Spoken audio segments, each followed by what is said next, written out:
لوگ جو ہے آج کل کے اس دور کے اندر اپنے اپنے زاویے سے دین کو سمجھنے لگ گئے، پرکھنے لگ گئے، لیکن دین جو ہے وہ ایمان لانے کا نام، آنکھیں بند کر کے ہر بات پر ایمان لے آنا جو شریعت کے اندر موجود ہے۔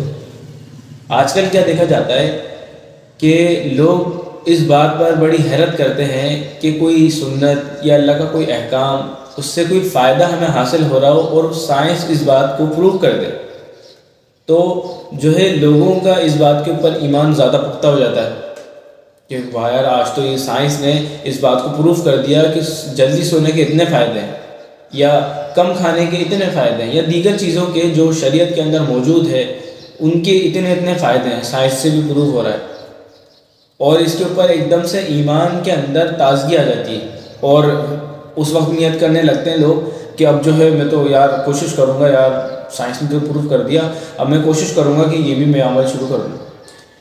حالانکہ ایسا نہیں ہونا چاہیے، کیونکہ اللہ تعالیٰ کی بات پر ایمان لانا ہی تو مقصد ہے۔ اگر سائنس نہ ہوتی تو کیا ہمارا ایمان ایسا پختہ نہ ہوتا ہے؟ اس وقت ہم یہ نہ سوچتے کہ یار میں اب اس عمل کو اپنی زندگی کے اندر لے کر آ جاؤں۔ اگر کوئی دوسرا عمل ہے، سائنس اس کو پروف نہیں کر پا رہی، تو اس کا مطلب یہ ہے کہ میں اس عمل کو رد کر دوں، اس کو چھوڑ دوں۔ اللہ کی وہ باتیں جو میرے سمجھ میں آ رہی ہیں میں ان کو اپنا لوں، اور جو نہیں سمجھ میں آ رہی ہیں ان کو ترک کر دوں۔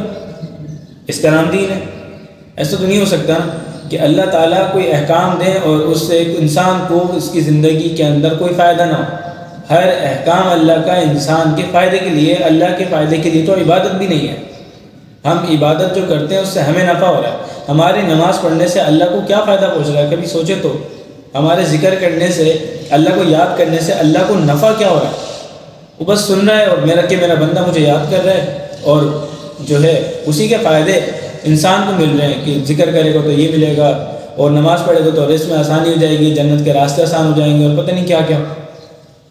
تو ہم سائنس کے زاویے سے نہ دیکھیں اسلام کو، ہم اسلام کو ایمان کے اعتبار سے دیکھیں کہ ہر ایک چیز جو زندگی کے اندر اللہ کے حکم کی میرے زندگی میں شامل نہیں ہے، آپ صلی اللہ علیہ وسلم کی سنتیں میری زندگی میں شامل نہیں ہے، وہ سائنس پروف کرے یا نہ کرے، میرا اس کے اوپر عمل کرنا ضروری ہے۔